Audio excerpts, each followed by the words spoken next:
एक बार विष्णु भगवान जी शेषनाग पर बैठे बैठे बोर हो गए और उन्होंने धरती पर घूमने का विचार बनाया।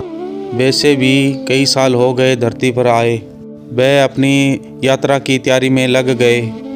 स्वामी को तैयार होता लक्ष्मी माँ ने पूछा, आज सुबह सुबह जाने की कहाँ तैयारी हो रही है?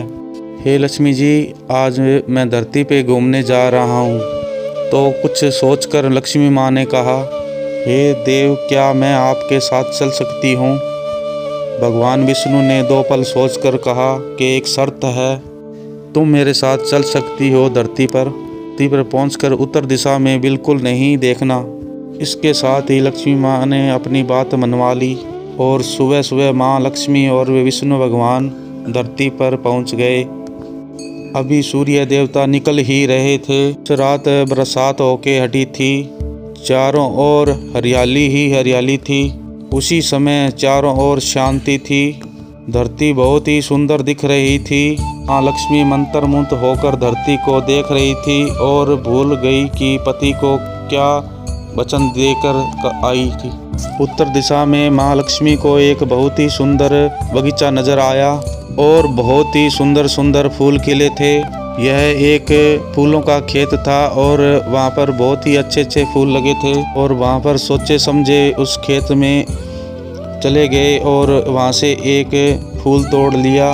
लेकिन क्या यह माँ जब लक्ष्मी भगवान विष्णु के पास वापस आई तो भगवान विष्णु की आंखों में आंसू थे और भगवान विष्णु लक्ष्मी जी को कहा, अभी भी किसी के बिना पूछे उसका कुछ भी नहीं लेना चाहिए।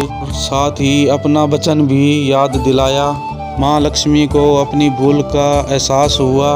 उन्होंने भगवान विष्णु से इस भूल की माफ़ी मांगी तो भगवान विष्णु ने कहा कि जो तुमने भूल की है उसकी सज़ा तुमको ज़रूर मिलेगी। और मित्रों, इसी के साथ लक्ष्मी जी को अपनी भूल का पता चला तो उन्होंने भगवान विष्णु जी से भूल की माफ़ी मांगी। तो भगवान विष्णु ने कहा कि जो तुमने जो भूल की है उसकी सज़ा तो ज़रूर मिलेगी। जिस मालिक से तुमने बिना पूछे फूल तोड़ा है यह एक प्रकार की चोरी है। इसलिए अब 3 साल तक मालिक के घर में नौकर बनकर रहना। उसके बाद मैं तुम वैकुंठ में वापस ले जाऊंगा। मित्रों, माँ लक्ष्मी ने चुपचाप कर मुझे झुककर हाँ कर दी। आजकल की लक्ष्मी थोड़ी थी और माँ लक्ष्मी एक गरीब की औरत का रूप धारण करके उस खेत के मालिक के घर गई। घर क्या, एक झोंपड़ा था और मालिक का नाम माधव था। माधव की बीवी 2 बेटे और 3 बेटियां थी। भी उस छोटे से खेत में काम करके गुजारा करते थे। और मित्रों, माँ लक्ष्मी जब एक साधारण सा और गरीब औरत का बनकर जब माधव के झोंपड़े में गई तो माधव ने पूछा, बहन तुम कौन हो और इस समय तुम्हें क्या चाहिए? तब माँ लक्ष्मी ने कहा, मैं एक गरीब औरत हूँ और मेरे देखभाल करने वाला कोई नहीं है।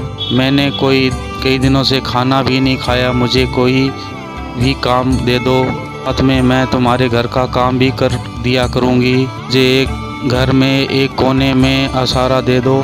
बहुत ही अच्छे दिल का मालिक था। और मित्रों, उस माधव ने दया आ गई और लेकिन उसने कहा, बहन मैं तो बहुत ही गरीब हूँ। मेरी कमाई से तो घर का खर्च मुश्किल से चलता है, लेकिन अगर मेरी 3 ही जगह 4 बेटियां हो तो भी मेरा गुजारा करना था। अगर तुम मेरी बेटी बनाकर जैसा रखूँगा का हम खाते हैं सी सुख रह सकती हो तो बेटी अंदर आ जाओ। माधव ने माँ लक्ष्मी को अपने झोंपड़े में शरण दे दी। मित्रों, माँ लक्ष्मी 3 साल तक उस माधव के घर पर नौकरी बनकर रही। उस दिन माँ लक्ष्मी माधव के घर आई थी। उस दिन से दूसरे दिन की माधव को इतनी आमदनी हुई फूलों से कि शाम को एक गाय खरीद ली। फिर धीरे धीरे माधव को काफ़ी ज़मीन खरीद ली और सबसे अच्छे अच्छे कपड़े भी बना लिए। और फिर एक बड़ा घर भी बना लिया और बीवी के गहने भी बना लिए और अब मकान भी बहुत बना लिया। माधव हमेशा सोचता था कि मुझे यह सब इस महिला के आने के बाद है, इस बेटी के रूप में मेरी किस्मत आई है। मेरी और सब 2-4 साल बीत गए थे, लेकिन माँ लक्ष्मी अब भी घर में और खेत में काम करती थी। एक दिन माधव जब अपने खेतों से काम करके ख़त्म करके घर आया तो उसे ने अपने घर के सामने दीवार पर एक देवी रूप गहनों से लदी एक औरत को देखा। ध्यान से देखकर पहचाना गया और यह तो मेरी मुँह बोली चौथी बेटी है, यानी वही औरत है, और पहचान गया कि यह तो माँ लक्ष्मी है। अब तक माधव का पूरा परिवार बाहर आ गया था और सब हैरान होकर माँ लक्ष्मी को देखने लगे।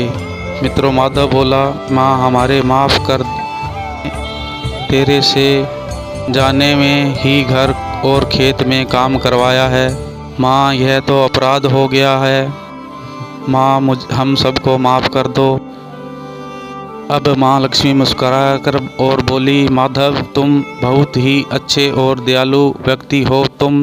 तुमने मुझे बेटी की तरह रखा, परिवार के सदस्य की तरह। इससे बदले में तुझे वरदान देती हूँ कि तुम्हारे पास कभी भी खुशियों की और धन की कमी नहीं होगी। तुम्हें सारे सुख मिलेंगे जिससे तुम और माँ अपने स्वामी के द्वार भेजे रथ में बैठकर वैकुंठ चली गई। और मित्रों, ये कथा यहीं समाप्त होती है। और कथा अच्छी लगी हो तो वीडियो को लाइक और सब्सक्राइब